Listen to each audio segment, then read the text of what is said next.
안녕하세요. 쓰담쓰담 지담의 유은수 노무사. 정문식 노무사입니다. 오늘은 개정된 근로기준법에 대해서 말씀을 좀 드리려고 하는데요. 그 중에서 임금 명세서를 앞으로는 서면으로 교부해야 된다는 내용입니다. 구체적인 부분은 유은수 노무사님께서 말씀해 주시겠습니다.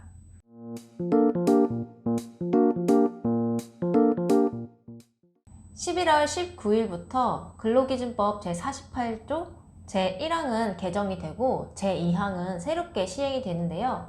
이 법에 따라서 앞으로는 직원들에게 임금 명세서를 꼭 교부해야 하고, 이 임금 명세서를 교부하지 않거나 일부 필수 항목을 누락하면 사업주가 과태료를 내야 할 수 있습니다.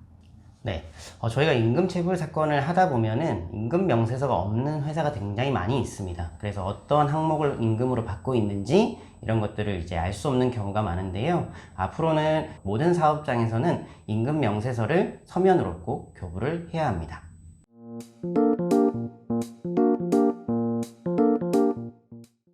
지금까지 임금명세서를 교부했더라도 이른바 세전 세후라고 하는 4대 보험 공제 전후의 금액만 기재해서 교부를 하는 경우가 많았을 것 같은데요. 새로 시행되는 법에서는 필수로 기재해야 하는 항목을 정해놨기 때문에 임금명세서에서 이 필수 항목을 꼭 기재하셔야겠습니다. 네, 꼭 기재하셔야 될 항목들을 한번 살펴보면은 기본적인 정보들, 그러니까 이름과 사원 번호, 생년월일 같은 정보는 꼭 들어가야 되고요. 총 근로한 일수, 그리고 근로 시간, 그리고 임금을 지급하는 날짜, 이런 임금을 구성하는 항목과 산정 방식과 관련한 모든 정보는 꼭 기재를 하셔야 됩니다.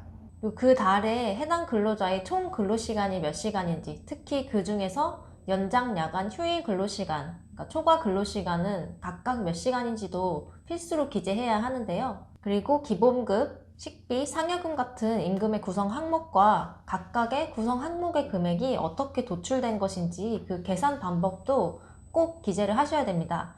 이를테면 해당 근로자의 시급이 1만 원이고 그 달에 연장 근로시간이 10시간일 때는 시급 1만 원 곱하기 10시간 곱하기 초과 근로수당이니까 1.5배를 해서 15만 원을 연장 근로수당으로 지급한다고 구체적으로 쓰셔야 합니다.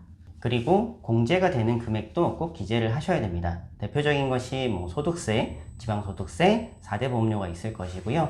노동조합이 있는 사업장 같은 경우는 조합비를 공제했을 때도 그 공제 항목과 금액을 구체적으로 기재를 하셔야 됩니다.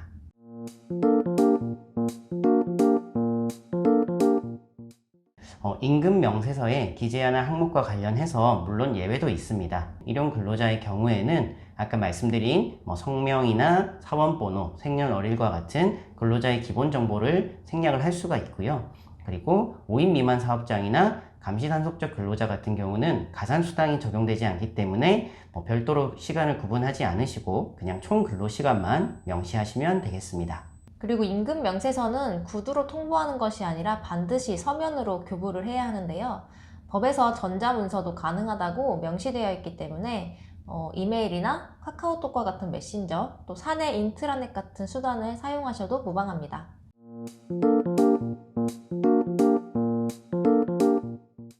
아까 말씀드린 것처럼 이 법률이 시행되는 시점이 11월 19일입니다. 그래서 이 부분을 지키지 않고 임금 명세서를 교부를 하지 않으시거나 아니면 구성 항목들을 누락하거나 잘못 기재한 경우에는 과태료가 부과되게 되고요.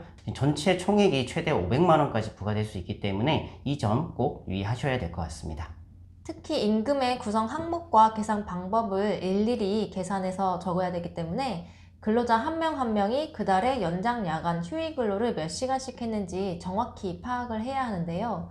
임금 명세서 교부 시스템을 갖출 뿐만 아니라 근로시간을 파악하는 등 인사관리 시스템 전반에 대한 재점검이 필요할 수도 있겠습니다. 네, 이렇게 법이 바뀌면 인사관리 업무도 많아지고 좀 번거롭다고 생각하시는 분들도 많이 있겠지만 실제로 이런 상황들이 바뀌게 됐을 때는 임금에 관련된 분쟁이나 그리고 근로자도 내가 받는 임금의 항목에 대해서 구체적으로 알고 그리고 문제가 있는 점을 인지를 해야 이런 임금 체불 사건이나 이런 부분들이 줄어들 수 있을 것 같습니다. 법 개정으로 인해서 임금 명세서 업무가 늘어나 좀 부담스러우시다면 저희와 같은 노무사 사무소에 급여 관리 업무를 맡기시는 것도 좋은 방법이겠죠? 오늘 준비한 영상은 여기까지입니다. 임금 명세서 관련해서는 아직 시행령이 나오지 않은 상황이기 때문에 시행령 발표 이후에 구체적인 정보는 한 번 더 전달 드리도록 하겠습니다. 오늘 영상이 도움이 되셨다면 좋아요와 구독, 알람 설정까지 부탁드리고 이 내용에 대해서 궁금하신 부분이 있으면 영상에 댓글을 달아주시거나 아니면 카카오톡 플러스 친구로 저희에게 질문을 주시면 간단한 부분에 대해서는 상담드리도록 하겠습니다.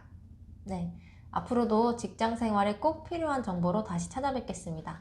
감사합니다.